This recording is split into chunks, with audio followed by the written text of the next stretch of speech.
જય શ્રી કૃષ્ણ મિત્રો, મહાલક્ષ્મી કૃષ્ણ કીર્તનમાં આપનું સ્વાગત છે। આજે આપણે 7મા દિવસની કથા સાંભળીએ। વર વગર વહુ આવી।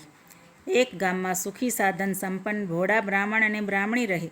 તેઓ ધર્મ ધ્યાન કરે, પુણ્ય ધ્યાન કરે, પણ શેર માટીની ખોટ હતી તે પૂરી થતી નહોતી। તેમને એક પણ સંતાન નહીં, તેથી હંમેશા ચિંતાતુર રહે। પાસે પૈસો ઘણો હતો, પણ વાપરનાર કોઈ ન હતું।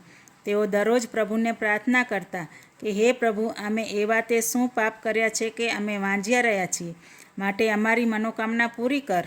એવામાં પવિત્ર પુરુષોત્તમ મહિનો આવ્યો। એ બ્રાહ્મણ બ્રાહ્મણી પુરુષોત્તમ મહિનો નાહવાનો સંકલ્પ કરી બેઠા।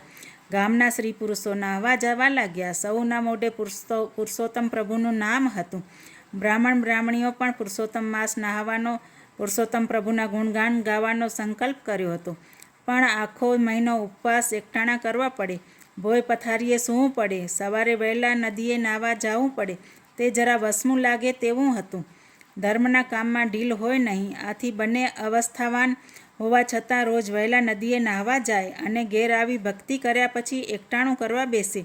પરંતુ રોજ રાંધવાની કડાકૂટ કરવી પડે, એટલે એક દિવસ બ્રાહ્મણે બ્રાહ્મણીને કહ્યું, આપણા ઘરમાં રૂમઝૂમતી વહુ હોય તો તે બધું કામ કરે, એટલે આપણે નિરાંતે ધર્મ ધ્યાનને પૂજાપાઠ કરી શકીએ।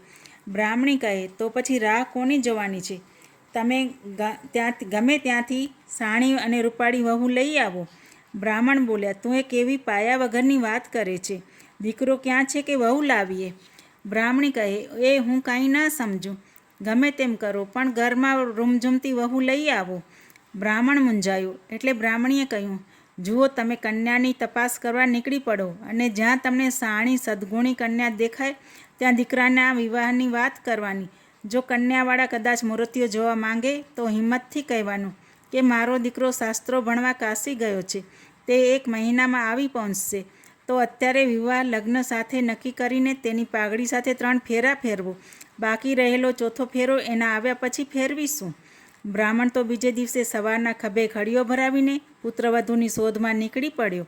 ચાલતા ચાલતા રસ્તામાં ગામ આવે અને ત્યાં બ્રાહ્મણનું ઘર નજરે પડે તો ત્યાં કન્યાની ભાળ કાઢે। એમ કરતાં એક ગામમાં કોઈ ગોર મહારાજના ઘરમાં રૂપાળી નમણી કન્યા જોવામાં આવી। રૂપના અવતાર સમી એ કન્યાને જોઈને બ્રાહ્મણની આંખો ઠરી ગઈ। તેના મનમાં થયું કે જો આવી જ વહુ ઘરમાં હોય તો ઘર દીપી ઉઠે। તેને જોઈ બ્રાહ્મણને બહુ જ આનંદ થયો। ત્યાં તો તેને યાદ આવ્યું કે પોતે દીકરા વગર વહુ લેવા નીકળ્યો છે, એટલે ઉદાસ થઈ ગયો, પરંતુ હિંમત હારે કંઈ કામ આવે? બ્રાહ્મણે ગોર મહારાજ આગળ સગપણની વાત કાઢી। ગોર મહારાજ કહે, તમારી વાત માન્ય રાખું, પણ મૂર્તિઓ જોયા વગર સગપણ નક્કી કેવી રીતે થાય? બ્રાહ્મણે બ્રાહ્મણીના શીખવ્યા મુજબ બધું કહ્યું। ગોરના ધ્યાનમાં વાત ઉતરી। ગોરે તરત જ કન્યાને બોલાવી, એટલે બ્રાહ્મણે જોડીમાંથી પાઘડી કાઢી કન્યાની સામે મૂકી અને પાઘડી સાથે કન્યાના 3 ફેરા ફેરવી દીધા। પછી તે વહુ લઈને હરખભેર પોતાના ઘેર આવ્યો। રૂપાળી વહુ જોઈને બ્રાહ્મણી રાજી થઈ, કારણ કે રાંધવાવાળી પુત્રવધુ ઘરમાં આવી હતી। ભલી અને સાણી વહુએ આવતાની સાથે જ ઘરનું બધુંય કામ ઉઠાવી લીધું। એક દિવસ બ્રાહ્મણ બ્રાહ્મણી નદીએ નાહવા ગયા હતા, ત્યારે વહુ ઘરમાં રાંધી રહી હતી। એ વખતે એક પડોસણ ઘંટી લેવા ઘરમાં આવી, પણ તે તો રૂપાળી કન્યાને રાંધતી જોઈ નવાઈ પામી કે આ વળી કોણ? તેનાથી ન રહેવાયું, એટલે પૂછી નાખ્યું, બાઈ, મેં તને આ ઘરમાં આજે વહેલી જોઈ, તો તું કોણ છે? વહુએ કહ્યું, કોણ? તે આ ઘરની વહુ। પડોસણ કહે, અલી, આ બ્રાહ્મણ બ્રાહ્મણીને સમ ખાવા પણ છોકરો ક્યાં છે કે તું વળી છોકરાની વહુ થઈને આવી છું? આવું સાંભળી વહુ મૂંઝાઈ। તેના મનમાં થયું કે શું મારી સાથે બનાવટ તો નહીં કરવામાં આવી હોય? તે આંસુ સારતી બેસી રહી। થોડી વારે સાસુ સસરા નદીએથી આવ્યા, ત્યારે વહુનું મોઢું ઉદાસ જોયું, તેથી પૂછ્યું, વહુ બેટા, શું થયું? વહુ બોલી, તમારે દીકરા નથી, છતાં તમે મારા મા બાપને ખોટું ભણાવી મને લઈ આવ્યા છો। સાસુ કહે, આવું તને કોણે કહ્યું? મારો દીકરો તો ડાયો અને તારા કરતાં પણ રૂપાળો છે।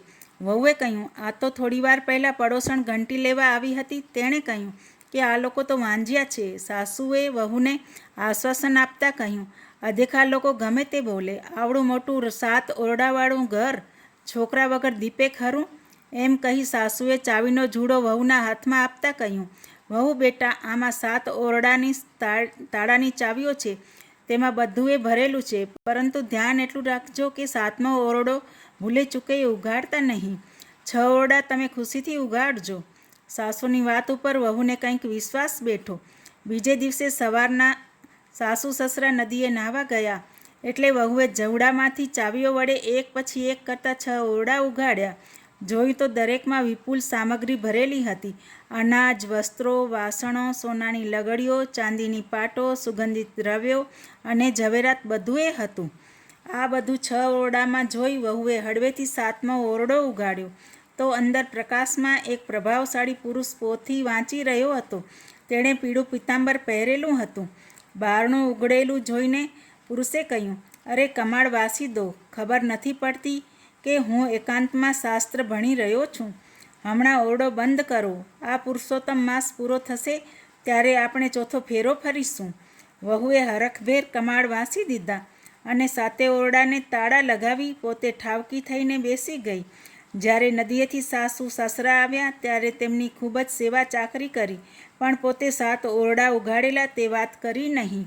પેલી પડોસણ રોજ ગમે તે ચીજવસ્તુ લેવા બ્રાહ્મણના ઘરમાં વહુ પાસે આવતી અને વહુને તેના પિયર ભાગી જવા બંભેરણી કરતી, પણ 7મા ઓરડામાં પતિને સગી આંખે જોઈ લો એટલે તે શાંત રહેતી અને પડોસણ જતી રહેતી.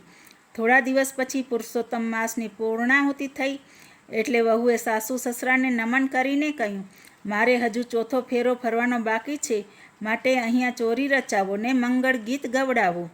સાસુ સસરા મૂંઝાયા કે દીકરા વગર ચોથો ફેરો ક્યાંથી ફરાય. આ સંકટમાંથી ઉગારવા તેમણે પુરુષોત્તમ પ્રભુને યાદ કર્યા અને પ્રાર્થના કરવા માંડી, હે પુરુષોત્તમ પ્રભુ, અમો ભાવપૂર્વક તમારું વ્રત કર્યું હોય, શુદ્ધ મનથી તમારી ભક્તિ કરી હોય તો અમને આ સંકટમાંથી ઉગારી પ્રભુ અમારી લાજ રાખો. ધડાધડ કરતાં 7 ઓરડાના કમાડ ઉઘડી ગયા અને પીળા પિતાંબર પહેરેલા પુરુષોત્તમરાય ચાખડીઓ ખટખટાવતા 7મા ઓરડામાંથી બહાર આવ્યા. બ્રાહ્મણ બ્રાહ્મણી તેમને જોઈ એટલા બધા હરખાઈ ગયા કે દોડીને ભેટી પડ્યા. પછી ચોથું મંગળ વર્તાયું અને લગ્નવિધિ પૂર્ણ થઈ. બ્રાહ્મણ બ્રાહ્મણીને અત્યંત હર્ષ થયો, કારણ કે તેમને પુરુષોત્તમ ભગવાન ફળ્યા હતા. પુરુષોત્તમની પ્રાર્થના સફળ કરે સૌ કાજ, ખોટ પૂરી સહુએ કરે એવા ગરીબ નવાજ. હે પુરુષોત્તમ પ્રભુ, જેવા તમે બ્રાહ્મણ બ્રાહ્મણીને ફળ્યા તેવા પુરુષોત્તમ માસ નહાનાર તેમજ આ કથા વાંચનાર સાંભળનારને ફળજો. બોલો શ્રી પુરુષોત્તમ ભગવાન કી જય. તો લાઈક, શેર, સબસ્ક્રાઈબ ને કમેન્ટ કરજો.